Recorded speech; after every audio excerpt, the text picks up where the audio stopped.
Welcome back to the First, Justin. Cribsiders. All right. So thank you guys for having us. We're very excited to be here and to give this little talk, and excited to hear people's questions. Chris, why don't you start us off? Remind us what we do here on the show.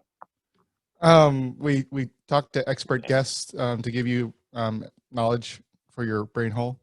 You got me. I wasn't ready for that one. The brain hole.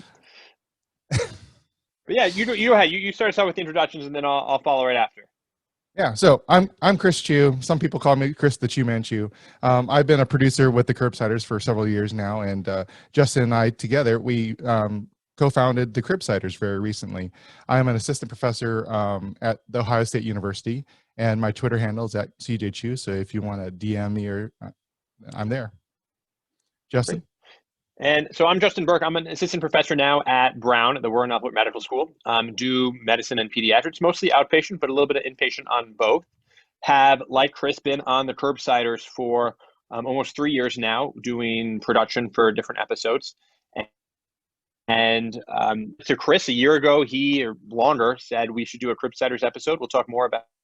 And now the podcast has come to fruition. So I have a lot of interest in medical education and kind of using innovative technologies for medical education, including podcasts, which I'll talk about. But you can also find me on Twitter at Justin Berk. I don't have a fun middle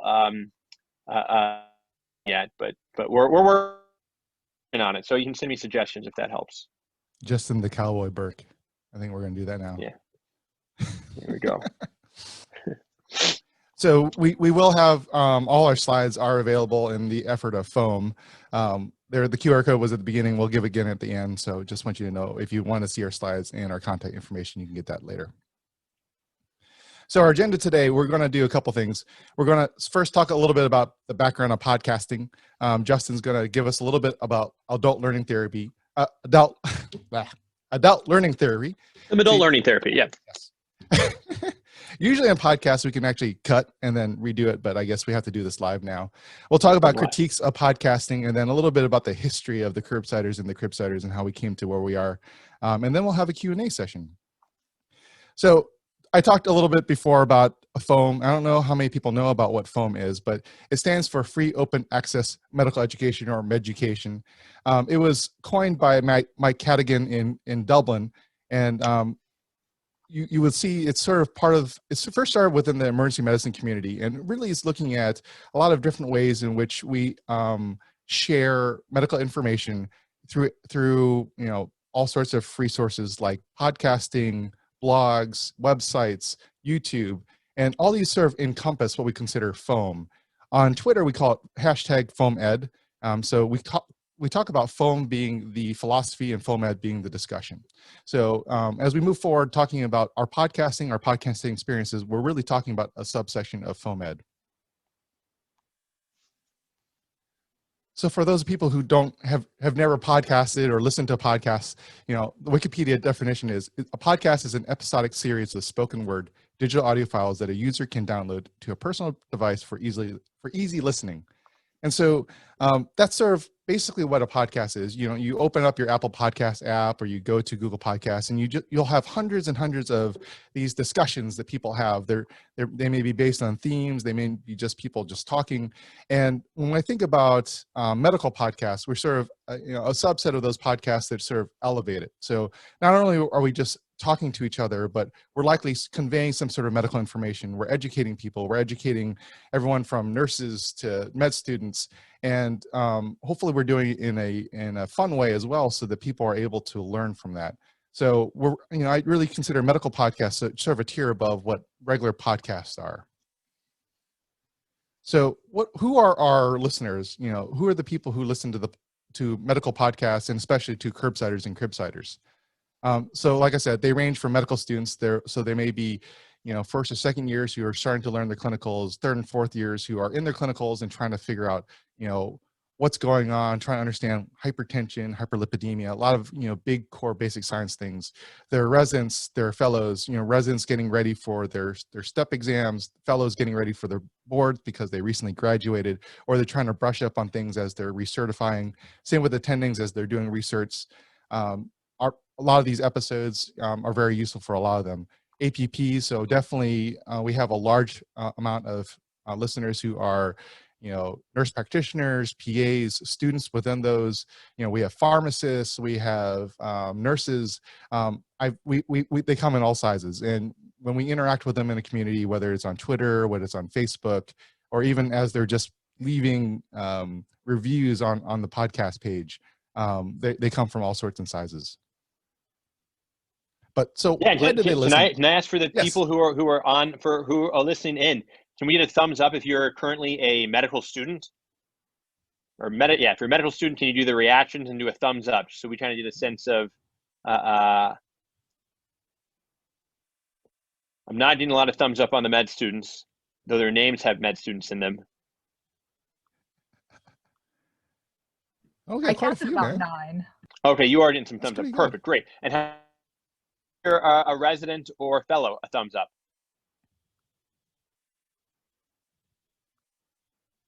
I'm just not seeing it yet. Okay, great. That's our goal. I think we have kind of a broad listenership, and I'm sure there's attendings and things too. I won't waste everyone's time so they can do the thumbs up. But it's cool to know and cool to see what kind of our audience is here in this conference. Sorry, go ahead, Chris. Didn't mean to interrupt. No, it's great. It's good to know who's listening in today or watching today. So I guess the big question is, why are people listening to podcasts? What is the reasons for this? And really, there are 3 main reasons. And this has been studied and collated in terms of like the main themes. One is medutainment. So these are people who sort of want to learn more about medicine, but they really enjoy sort of the hosts. They like the producers. They like, they like the personalities. And I think that's one of the big draws of podcasting is you get to know these people. I think when I first started listening to the Cribsiders, definitely you get to know Stuart Bringham's the one who always has the horrible puns, and you're always going to get a nice, great groan from Paul Williams. And so these are people you sort of get to know, and you feel like you know them over the years that you listen to these podcasts. It's another reason to listen to podcasts is for getting up to date on information. So we talk about just-in-time learning, and Justin will talk about a little bit about this later. But you have foreground knowledge and background knowledge. Background knowledge being a lot of what you do during your first 2 years of medical school. You're learning about biochemistry, your gross anatomy, and whatnot. But then as you get to foreground knowledge and you're doing just-in-time learning to figure out what are you doing, I'm seeing this patient right now. How do I learn about this? Or I saw them today during my clinic or when I was on the wards. I want to learn a little more about hyponatremia, hypertension. Finding that podcast with that subject and theme, then you can learn that way. And the last reason why people listen to podcasts is for community. It's part of as you're developing your professional identity, these are the people you hang out with, people you listen to. These are the Cribsiders who are internal medicine. These are the Cribsiders who are peds or med peds. These CP solvers. These are the people who I hang out with because I want to develop my clinical reasoning skills. And so that's really the last reason why, major reason why people listen to podcasts is for community building and actualization of that self-identity. Why did you start listening to podcasts, Justin? I think when I got into the Cribsiders very early, and for a lot of residents, myself included, I felt like I needed to be constantly learning and getting care of patients and to keep up with my peers, to be honest. And I enjoyed the Cribsiders. I thought it was fun. It was entertaining. It did not seem like a stressor of reading a book chapter. And it was a great way to feel like I could get caught up on specific topics and have kind of a simplified approach to them while I was doing chores, while I was, going for a walk or a run. And it was passive learning, but a way to where I didn't feel burned out, that I actually feel more energized into the medicine. We'll talk a little bit about some of the evidence, and I don't want to belabor this too much, but I have a lot of interest in kind of the academic rationale of podcasting. And there's some surveys and some baseline research that really highlights exactly what Chris said, that some of the summaries of reasons that I enjoyed podcasts is also a lot of the reasons that others have stated that they have gotten into podcasting. One is just the significant convenience. If you want to learn about hypertension, if you want to learn about bronchiolitis, if you want to learn about any med-peds topic, it's very convenient to just quickly download an episode anytime you want and have it on you.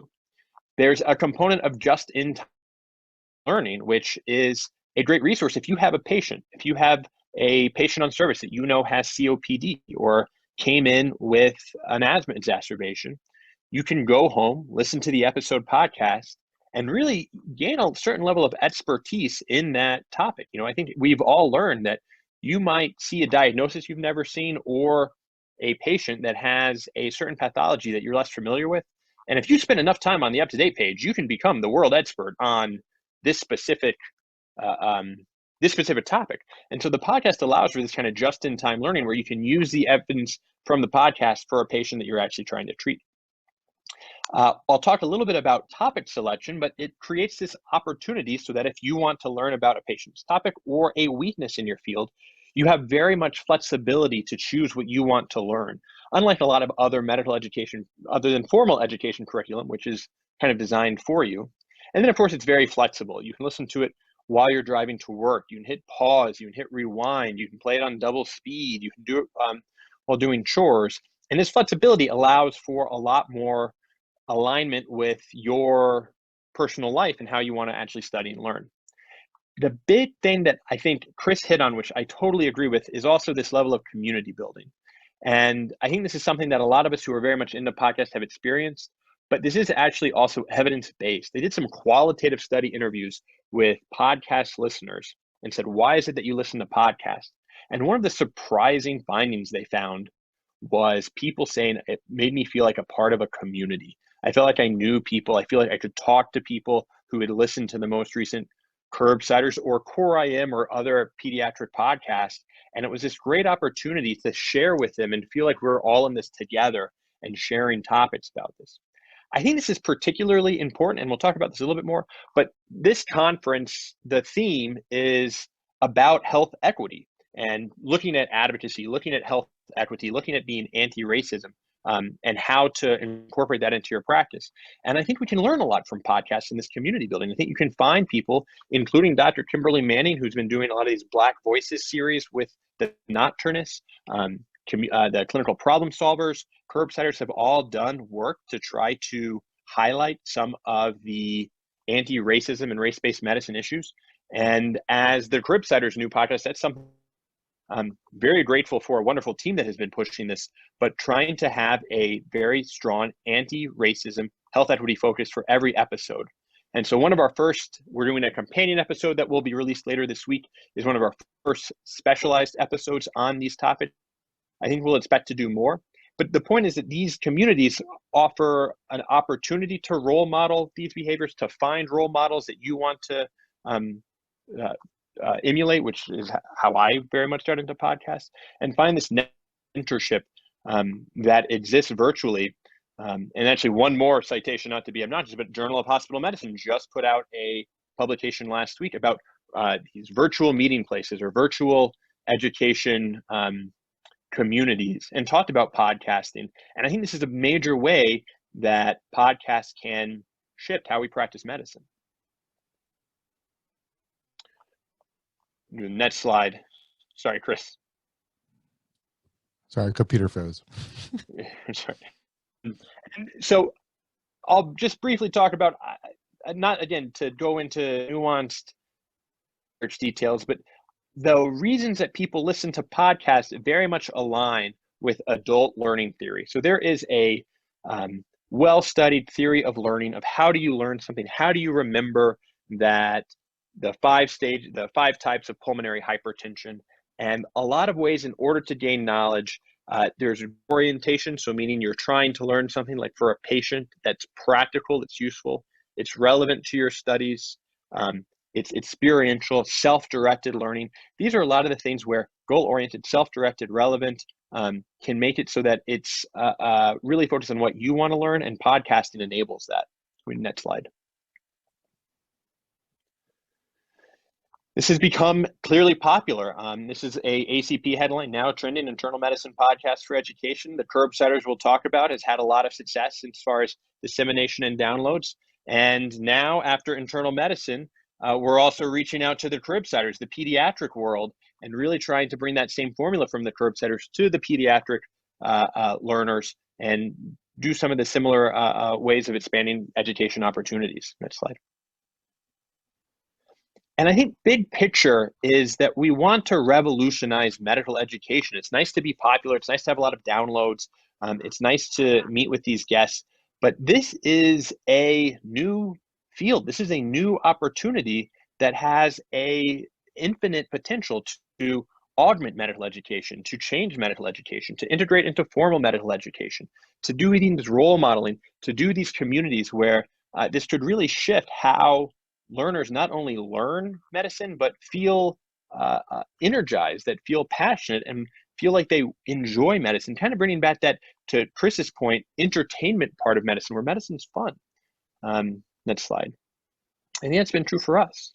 And while there's these specific research evaluative methodologies that I like to think about, I also think of this as a little bit of a way of measuring our success. When you're looking at a new curriculum, when you're looking at a new education intervention, one of these Kirkpatrick models of evaluations that you'll see in some of the literature looks at the several levels of how a curriculum. And the baseline level, the first one, is just reaction. Do the learners enjoy the training? So I like to think that we do a pretty good job on the Cribsiders. There's probably some debatability, but we have a lot of downloads. People send letters. They seem to think that they are enjoying this. People really do seem to be enjoying it. And the next question, are they learning something? And we can see this, in quizzes and things, but are you learning knowledge? But what really I think we'd like to do in the future and test and measure is, are we changing behaviors? Are we changing the behaviors of people that are listening? And is it affecting patients? If we have an entire program listening to a Things We Do for No Reason episode, are they going to be ordering less chest x-rays for asthma? Are they going to be ordering less nebulized albuterol and instead teaching kids how to use an inhaler? Are they going to stop ordering DocuSate? These are things where I think a little bit of the future we'll see. But I think that these are things where we can have big impact on the practice of medicine. Next slide. One of the things that was most heartening, this was a note of inpatient of a person who wrote it, who I did not know, but that I saw. And I saw the note, and under lead cramping, there's the open checkmark, pickle juice on discharge for lead cramping. So maybe by show of thumbs up, can anyone say, or can anyone do a thumbs up if they know maybe where that came from? I'm not able to see. Are we getting thumbs up? Alexis, are you able to see any thumbs up? Anyone? I see one. You see one? All right. See two. Okay. So this came from, I think, almost exclusively a Cribsiders episode on chronic kidney disease with Joel Toth, where out of the blue, he talked about lead cramping. He's like, oh, pickle juice. And host Matt Watto said, what? He's like, yeah, I don't know what it is, but I swear, muscle cramps, lead cramping, pickle juice always works. Anecdotal in large numbers, pickle juice for lead cramping. And so this is officially that level 4, incorporating into clinical practice. And then next slide, Chris, because maybe this is good or not. This is a challenge. This is not peer reviewed. Like, I hope that that's true, but that is not the guidelines. So there are some challenges to the podcast. First is figuring out the audience needs. We want to make sure we're doing something that is truly helpful. Again, not just fun, but is it a way of making medical students ready to start intern year, interns ready to feel more comfortable as a senior, seniors transitioning to attending life and attendings, keeping up with the literature. How can we ideal this? Then also making sure we're doing an optimal impact. Is a shorter episode better? Is a longer episode better? Is more banter good? Is less banter good? Who should the guest be? Should it be about guidelines? How can we kind of have this optimal impact so that we're really doing a lot out of our buck from the podcast, big bang for the buck? What's the ideal role in med ed? Should med school lectures also come with a podcast assignment? Should this be a part of when you have an admission, you listen to a 15-minute podcast about it? Is this something that truly is just an asynchronous way to augment your education? Is this something that should be more in like the humanities of medicine, talking about how to try to avoid like the toxic gallows humor bad side of medicine, but being more energetic and energized by people who love medicine? And then again, this pickle juice lack of peer review. In other journals, you have editors, you have a staff, you have these peer reviews seeing if these evidence are true. Chris and I could pop out a podcast that says anything. And I'll say, we've had some podcasts that have been a little more expert opinion and less evidence-based. One that comes to mind was our episode on IV iron way back, which I think was a great episode, but our guest just loved IV iron. This was not citing literature. He just thought, if you are a woman of childbearing age who is somewhat fatigued, you should get IV iron. And this was an interesting perspective, but this is not, as peer reviewed as you might if you wanted to publish a review article in JAMA.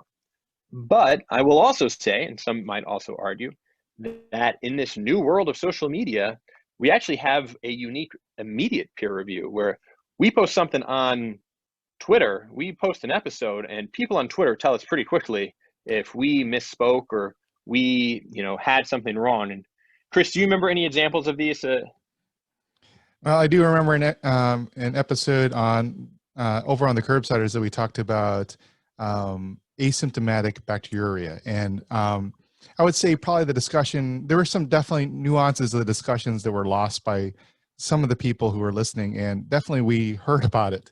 So it was, we had lots of comments on both Facebook and on Twitter about the discussions and sort of the difference between UTI, so someone is symptomatic versus asymptomatic bacteria. But definitely it was one of those lessons that we learned that we really have to be very clear as we're discussing things. And there are people who are definitely going to keep us trying to make sure that if we're saying something that we're right in what we're saying.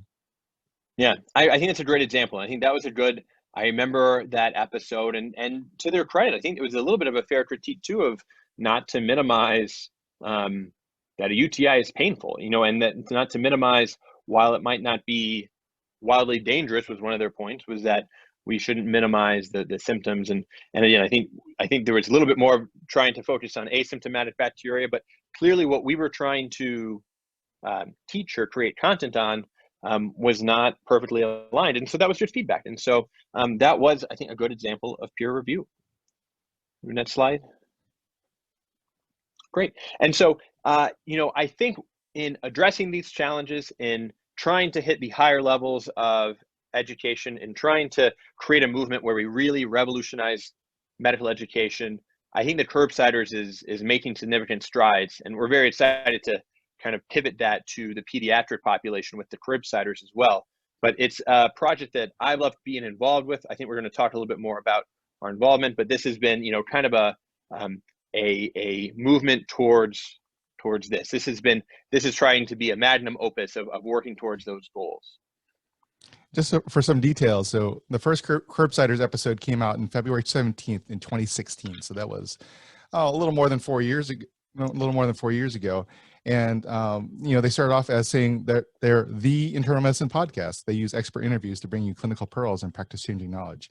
And, it was something that really struck me strongly when I first started listening to it. And, I had some, interactions with some of the guys before. I knew some of the previous hosts. And so that's sort of how I sort of got into listening to the Cribsiders. Justin, how did you get into the Cribsiders? So I did not know them, but I remember, again, I wanted to find an educational resource in my downtime in residency, because as an intern, I always felt like I was trying to, keep up. And as a med, we can all kind of, feel like almost always have an imposter syndrome because you're doing 2 residencies at once. So you're always trying to find ways to keep up. And I think every intern has this issue, and residents we're talking to, but everyone always feels like, everyone in any residency feels like they're not quite above their peers. That's normal. That's imposter syndrome. Perhaps we've talked about that, but people know that. Med peds, you always just assume that that's because you're med, right? It's like if you have a weakness, it's automatically because you're med peds. And so you have this like chip on your shoulder that I think makes you a better doctor. But anyway, that's what led, my anxiety to wanting to listen to more Cribsiders. But I remember early on, I thought they were great. It was high quality. They did not have a huge following yet. But they sent a message out on one of the episodes and said, hey, we could use some help. If you're interested, send us a CV and an email. And I did, and was like, I think this is something could be cool. And it's been an amazing experience now. So for about 3 years now, getting to produce a lot of different episodes and seeing behind the scenes. Yeah. your first episode was on November 13th, 2017. It was number 67, CKD Pearls with Joe Topf. How did you end up being the producer for that episode? I remember that, and I'm glad that you looked that up because I had forgotten, and then I saw that you put that in the notes. I was ready to do a production, and I think they asked, these are things in the pipeline, and I was very excited about chronic kidney disease. I think recently it had been something where I was humbled by an educational experience of realizing that I didn't know what chronic kidney disease as well as I thought I did, and then started developing a little chalk talk of how to actually diagnose chronic kidney disease. I drew a little clock that if you haven't seen before, it's worth looking up, but of how to stages of chronic kidney disease. And I thought I had this cute little chalk talk when as a resident that I could, share with interns and medical students. And so I thought this would be a great opportunity to kind of further augment my teaching. And it was great. And Joel Toth is one of the show favorites and was great to learn from. It was tons of great pearls, and yeah, it went really well. It was great. So I remember my first time when my first episode. So I produced my first episode that I produced was the Kevin MD episode. So I only got the episode afterwards. So I was helping out with the show notes, but it was great. I was listening to like all the raw audio and furiously writing down all the notes and trying to develop like something for the website. And I had so much fun with that. And then I ended up as a full producer and sort of a host on the episode back with the 2017 recap. And that was a really great experience for me too, because I was, as already like a fan and listening to all the episodes, I was basically able to like collate, this is the whole year. And I just had such a great time with that. I think one interesting thing is that, we actually, now that we've started the Cribsiders and we've been into it, Justin has actually published quite a few things in association with the podcast, especially looking at like our listenership and how to produce podcasts. Do you want to talk a little bit about that, Justin? Sure, and I want to be cognizant of time to leave questions too. And this is a quick slide of when we looked at our mailing list subscribers. We asked them who they were, and it was very humbling and exciting to see that there's basically a broad range of learners from all levels, which is wonderful.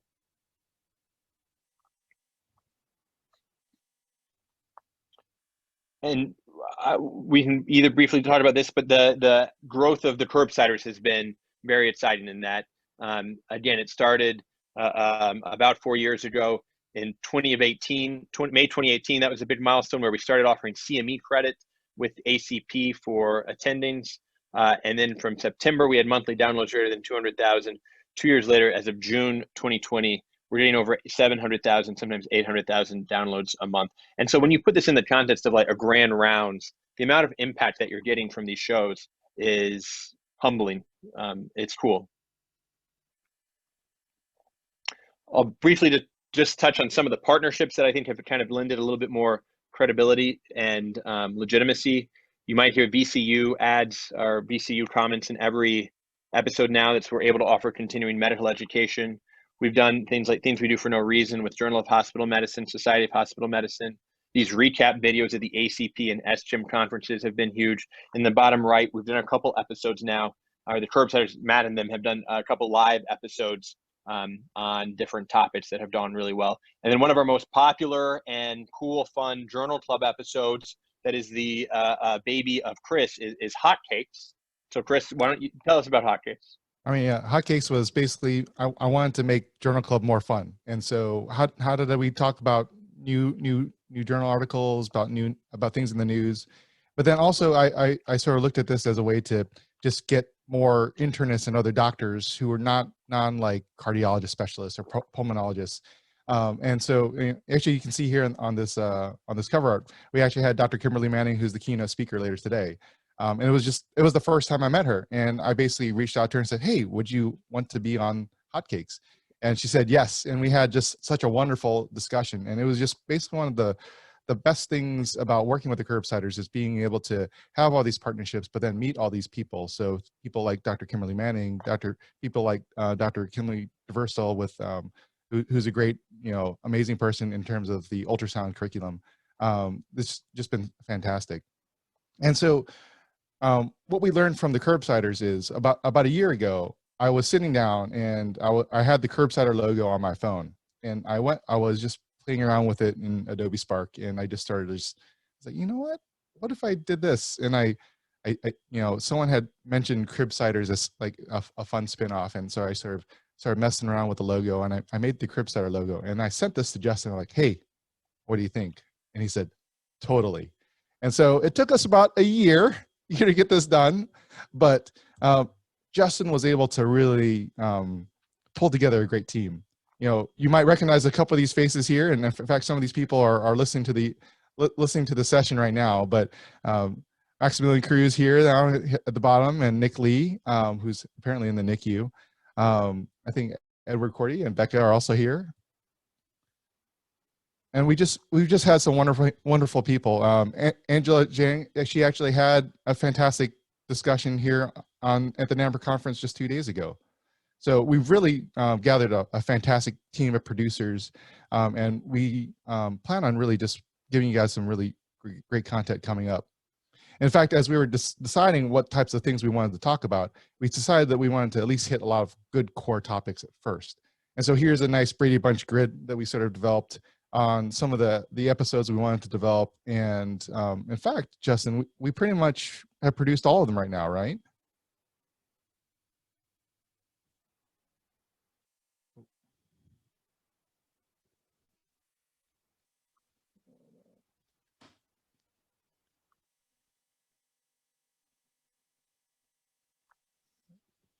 Hello, Justin? Sorry, we're here. Sorry. I wasn't sure if I was freezing or not. I agree with everything you said. Yeah. And so we pretty much produced almost all these episodes. I think we just have ADHD and pneumonia coming up, right? Sorry, I lost my yeah. Okay. We'll just continue to move on. So here's just some, we gave you some extra stats a little earlier on about the Cribsiders, which have been around for nearly 4 years now. The Cribsiders, you can sort of see some of our, just for your information, in full transparency, some of the downloads we've been having. So even within the last couple of weeks, our episodes have been pulling between 3,000 and 5,000 downloads per overall. So it's been a very promising start, and we've been very happy with how things have been going on, and we've been very happy with all the enthusiasm and the encouragement we've been getting from the community.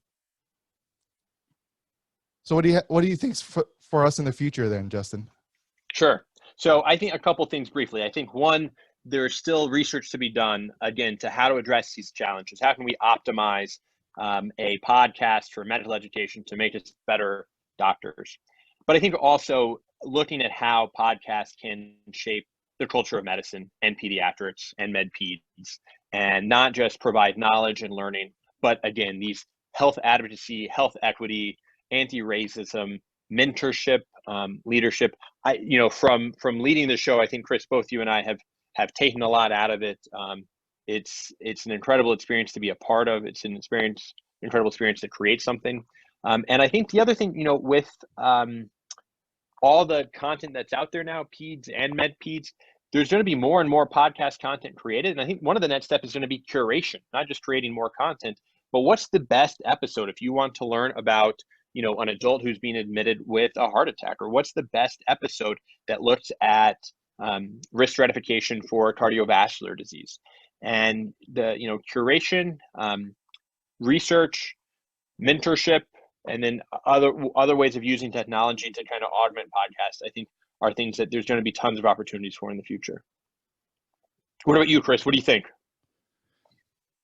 I think, I think a lot of the big things I agree. How are we augmenting medical education, but also, really confirming like where we are in terms of is podcasting here to stay? Is this a real innovation, or is this just a fad? I think we know that this is an innovation. We're seeing it really blow up, not only just because we're getting more and more downloads, but because we see this sort of growth in these other fields. Like, before a couple of years ago, we didn't have a lot of good content in terms of,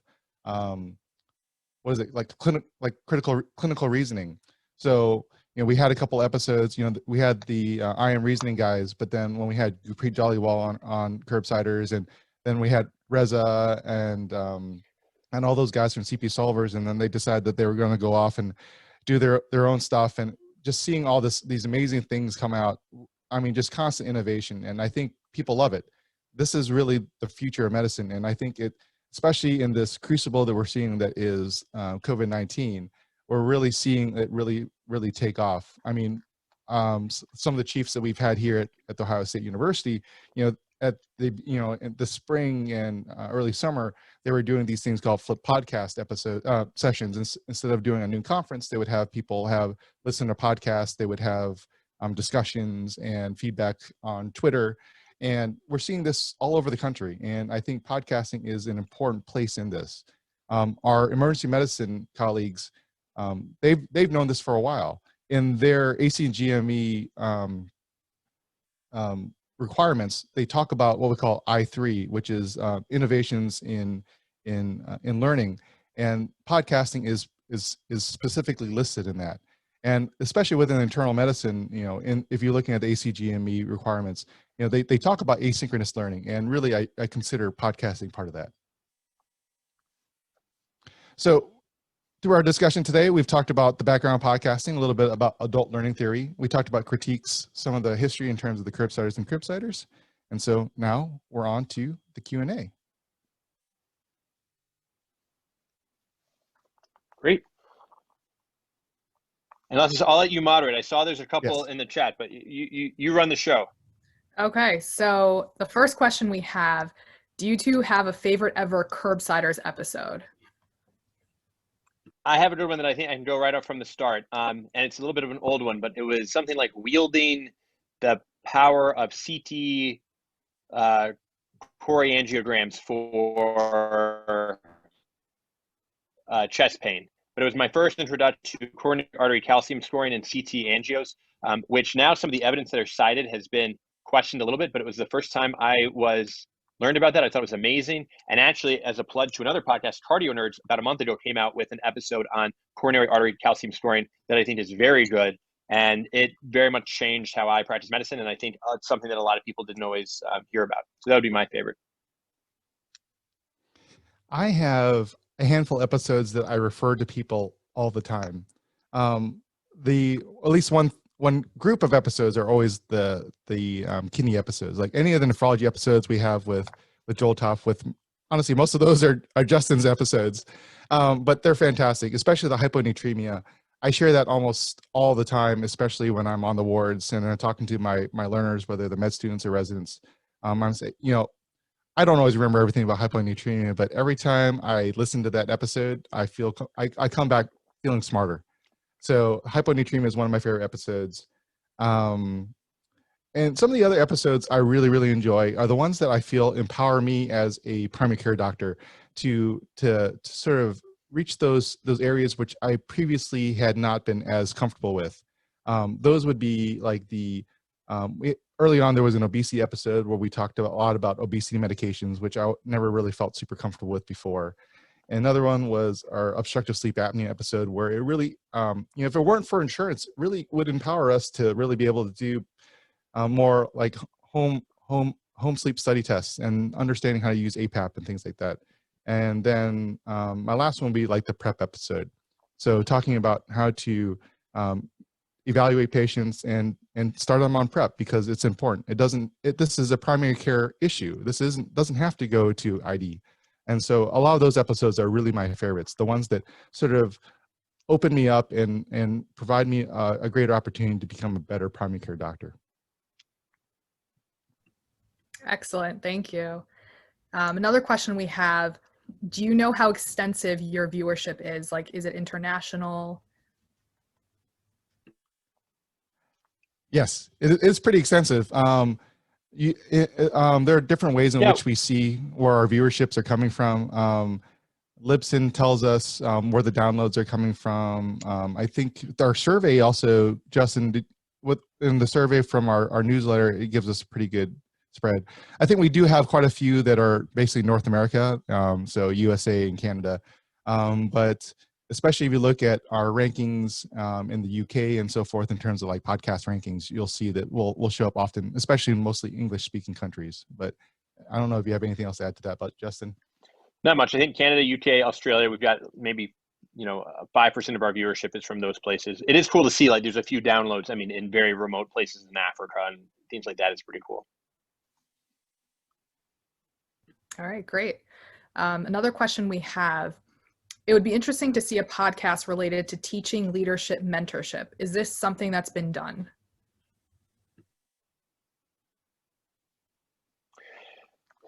So I have two quick things for a second. So I don't know if I'm interrupting Chris. I hope not. But great. Okay. So two things. So I say we've done a couple Cribsiders episodes on a little bit of mentorship and how to get feedback and things like that. That might be worthwhile.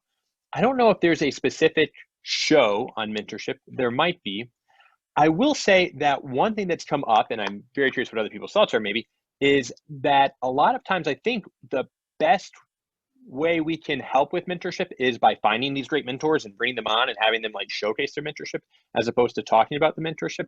And the only reason I say that is when we've done, I don't want to call them, well, I'll call them softer episodes without any negative connotation, but when we do an episode on health policy, or like how to read a medical journal, or how to be a good, PGY3 senior resident, those are often much less popular episodes. Now, that's not the only reason we create content, to get downloads, but I do think that one of the best ways we can really do that is to model it and then showcase it. But we do have some episodes for that. And I don't know if there's a specific episode.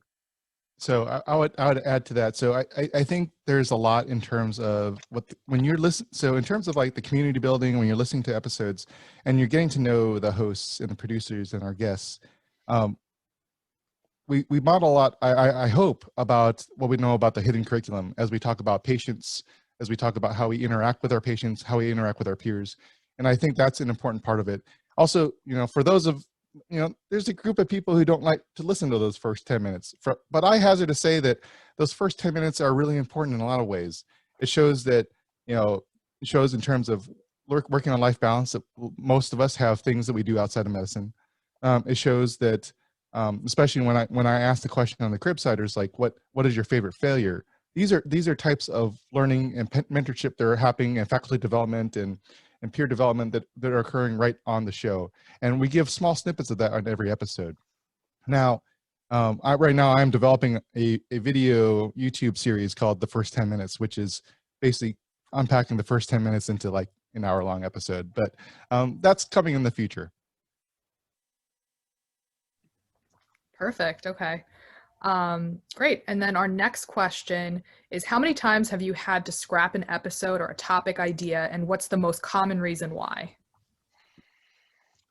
Probably. So we've scrapped not too many, fortunately, but the number one reason I would think is audio quality. If there's just been some issues with the audio quality, and we try really, really hard to do sound checks and make sure that everything's working well, but on occasion it's just fallen through the cracks where something didn't happen or an appropriate audio file wasn't done. As far as topic scraps, I mean, I think we've also probably scrapped topics in part because wanting to find a dynamic, good guest, and also being mindful of them not all being old white males. Sometimes trying to find a perfect guest for a topic at least prolongs and delays shows. Like Cribsiders has been planning a smoking cessation episode for about 2 years now. And I think it's a little bit of just finding the right guest at the right time and things like that. Chris, I don't know if you have other insights. No, I agree. I think one thing that the Cribsiders really pride themselves on is, it's if you talk to Matt Watto, who's the founder of the Cribsiders, it's always about the audio. I mean, we've been very good at audio for a long time, and you listen to the first couple episodes, they weren't great audio, and as they matured, it's gotten better. And I know there are lots of podcasts out there that I want to listen to, and I start listening to it, and maybe I'm just getting a little, I've just gotten to the point because I do a lot of editing that I listen to audio, and I don't want to listen to bad audio. But sometimes if it's really difficult to listen to, I just can't finish it. So I think that's one of the main things that we've sort of taken over to the Cribsiders is we really wanted to make sure the audio sounded good with our guests. Because if you're going to listen to them for an hour long, because we consider ourselves a long-term podcast, we got to make it easy listening on the ears. Sometimes if we think the things discussed are just too good, we often at least put a disclaimer at the top of the show and say, hey, we know this isn't quite to what we want, but I think everyone will benefit from that. I think we do have actually an episode coming up that's going to be not so great audio, but we decided as a group, we listened to it several times. We decided to do a little bit editing, but we decided that the information was just good enough that we really wanted to get it out there. Perfect. Okay.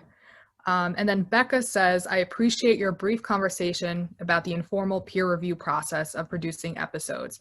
How have you both navigated as academic clinicians producing so much non-officially peer-reviewed content and making this visible as an important part of your career? Justin, you should go first because you publish a lot. Sure. So, I mean, I think there's a couple of things. It's difficult. I'll say some institutions are more supportive of it than others. Brown does seem to be relatively supportive. I mean, I haven't had to go up for promotion or anything yet, so I don't know, but there are a lot of podcasters at Brown.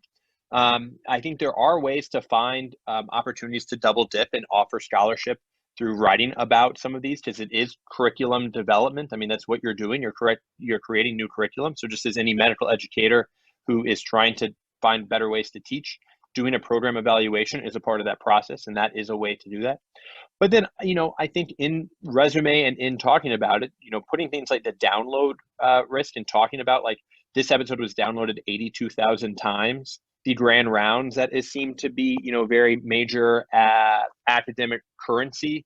You're talking to a room full of, 80 people who are on their phones.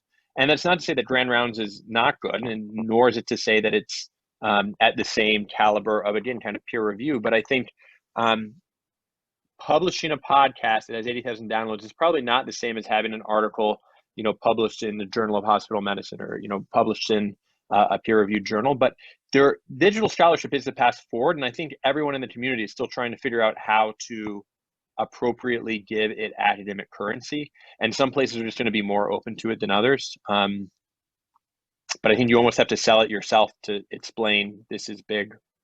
But I think it's a great question that a lot of people are talking about. Yeah, sorry, Chris. I think the word that you said was digital scholarship. And this is important because it applies to everything within what we do in FOAM.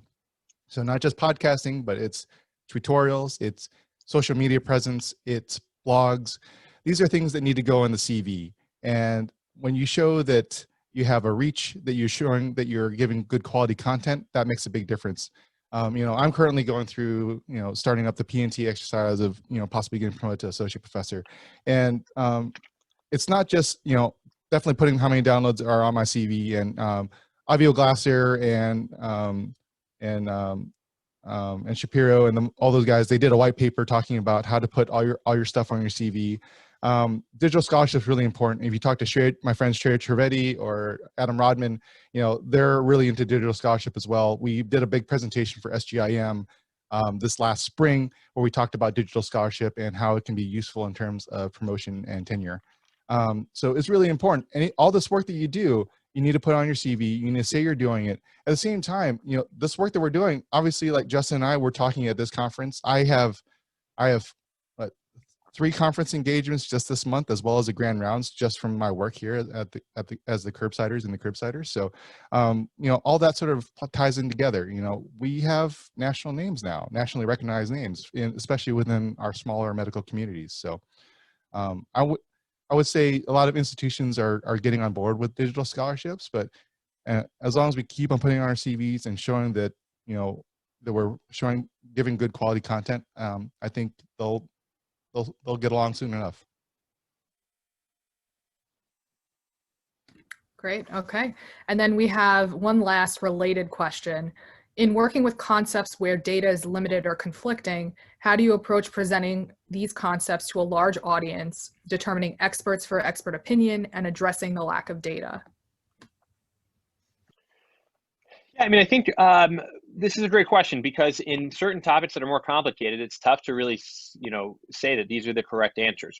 I'll say 2 things on this. I think I understand the question. So I think one is the show was called Cribsiders because it's the equivalent of walking down the hallway, seeing the cardiologist who's an expert in the hall and being like, hey, can I run something by you? There is still an impetus on you, the listener, to be like, that doesn't sound right at all. I'm going to look that up, or, oh, that's an interesting Pearl or article. I should go see if it applies to the patient. So I think one is having to do a little bit of assessment of what you think is appropriate and accurate, and recognizing that it is a lot of times expert opinion, which some people really like. We try to ask that the experts say, this is, based on the guidelines, this is based on my expert opinion. But then, to be honest, I think we have a great example coming up this week on the UTI guidelines, where we have had UTI guidelines for 9 years that are cemented evidence-based medicine. And there were some wonderful people in the show, on the producers, Becca included, who really kind of helped point out that one of the major points of UTI guidelines is race. And that is not, in alignment with this anti-racist ideology, and that this, race-based medicine is being called into question. This idea that race should play a role in, medicine that we have all learned for the past 20 years. Maybe we should ask, why is this, being a part of it? And so my point is that even in well-defined guidelines that have been around for 10 years, that everyone has talked about and taught for 10 years, even now, there's kind of more challenges and better understanding of what is evidence-based. And so I think this is all just a great part of the discussion, whether there's great, whether data is limited, even if data is not limited, I guess is my point, that there is still some of this controversy that has to be done at the levels of the producer, but also at the level of the listener. Chris, what are your thoughts? I completely agree. I mean, we all have to take things with a grain of salt. I mean, if I read something on Twitter, I'm not going to be like, oh yeah, I'm totally following that. You have to do your own critical appraisal. I mean, that's what we do on Hotcakes and journal clubs. You can't just take everything at face value, and you really have to be conscious of that. So I can try my best to make sure I vet expert opinion versus things that are references too, but you have to do your job as well. Maybe it's the final thing. It's wonderful to work on a team with people like Chris and our producers who are very good about it. You kind of rise to the strongest player on your team, and it makes the content produced much better, and especially in these concepts where data is limited and conflicted, to your point, Matt.